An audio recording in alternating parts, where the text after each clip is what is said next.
မင်္ဂလာပါရှင် Wisdom Way Channel မှာကြိုဆိုပါရရှင်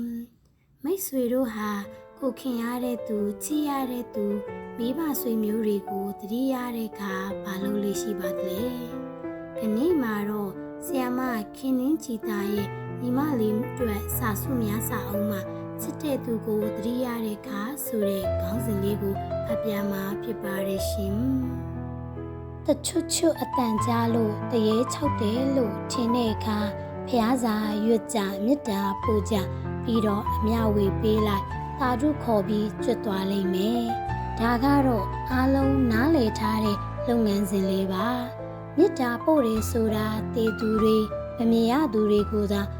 ကိုမနှောက်ယှက်ရအောင်လှုပ်ဆောင်ရတဲ့အလုပ်ဖြစ်တယ်ကိုမုံတဲ့သူတယောက်မေတ္တာစူးစေဖို့မေတ္တာပို့ရတယ်လို့လည်းထင်နေကြသူအချို့ရှိပါတယ်တေသူကိုမေတ္တာပို့လို့မရပါဘူးလားရတို့ထင်တာသာရည်စူးအမျှဝေလို့ရပါတယ်ကိုမနှောက်ယှက်ရအောင်မေတ္တာပို့တဲ့အခါကြောက်စိတ်ဒေါသပါနေတတ်တယ်ပြီးတော့မုံသူကိုမေတ္တာစူးစေဖို့ပို့တဲ့မေတ္တာဟာမေတ္တာမဟုတ်ပါဘူးအဲ့ဒါဒေါသပါတကယ်တော့မေတ္တာပို့ခြင်းဆိုတာယင်းထဲကလာတဲ့ကြည်နူးမှုနဲ့ဖြစ်စေချင်တာလေးကိုလိုက်လဲဆူတောင်းပေးတာပါပဲဒါကြောင့်ကုသိုလ်တွေရစေခြင်းလို့ပေးပို့လို့ရတယ်လို့အေးချမ်းမှုတွေရဖို့လဲပေးပို့လို့ရပါတယ်ချစ်သူကိုသတိရတဲ့အခါဘာလို့ရမလဲလို့မိတ်ဆွေတယောက်ကမေးပါတယ်ဒီတော့မေတ္တာပို့ပါလို့ဖြေပေးလိုက်ပါတယ်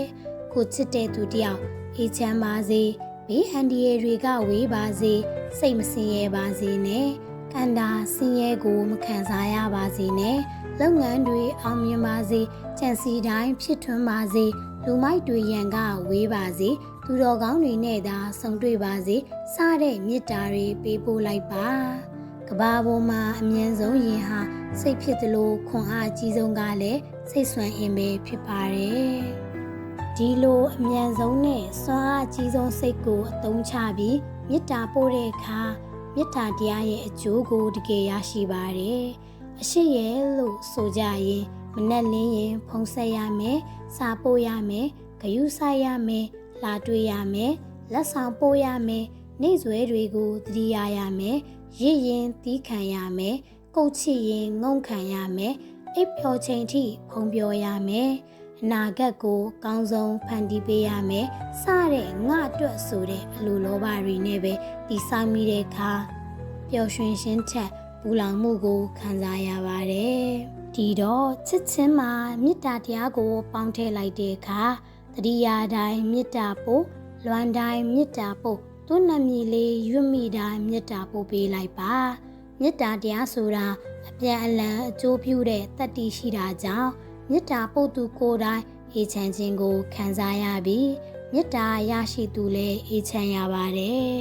မေတ္တာတရားပြေဝနေသူရဲ့ရုပ်သွန်ဟာအေးချမ်းနဲ့အေးချမ်းတော့မျက်နှာထားကြည်လင်နဲ့မြင်ရတာအေးချမ်းပြီးအတန်ကြားရတာအေးချမ်းစေတယ်ငြိမ်ချမ်းစေတယ်လေမေတ္တာစိတ်အမြဲထားတဲ့သူရဲ့အသားရည်ဟာကြည်နေတယ်သားရည်ကြည်တော့အလှတိုးတယ်မေတ္တာတရားအချိန်ပြည့်ရှိနေတော့ဒေါသမထွက်ဘူးဒေါသမရှိတော့စိတ်ကြည်ပြီးအလောက်ကိုင်းတွေဆောင်ရွက်ရမှာအမှားမရှိပဲဆုံးဖြတ်လောက်ကိုင်းလာနိုင်တယ်ဒါဆိုအောင်မြင်မှုပိုရမယ်အောင်မြင်တဲ့မိန်းမတယောက်ယောက်ျားတယောက်ကိုဘယ်ချစ်သူကမှဆွန့်ခွာမသွားတော့ဘူးဒီတော့ပျော်ရွှင်မှုတွေပိုင်ဆိုင်ရပါရောဒါကြောင့်ချစ်တဲ့သူကိုသတိရတဲ့အခါမေတ္တာပို့ပါနော်ကျမဒီစာအစုလေးကိုဖတ်ပြီးတဲ့နောက်အရင်ကထပ်ပိုအေးချမ်းလာပါတယ်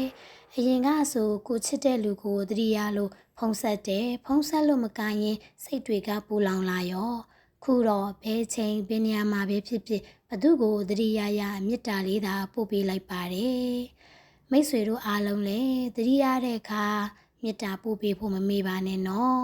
အားလုံးပဲတာယာအေးချမ်းသောနေ့ရက်လေးပိုင်ဆိုင်နိုင်ကြပါစေရှင်အဆုံးထိနားထောင်ပေးကြလို့ကျေးဇူးများတင်ပါတယ်ရှင်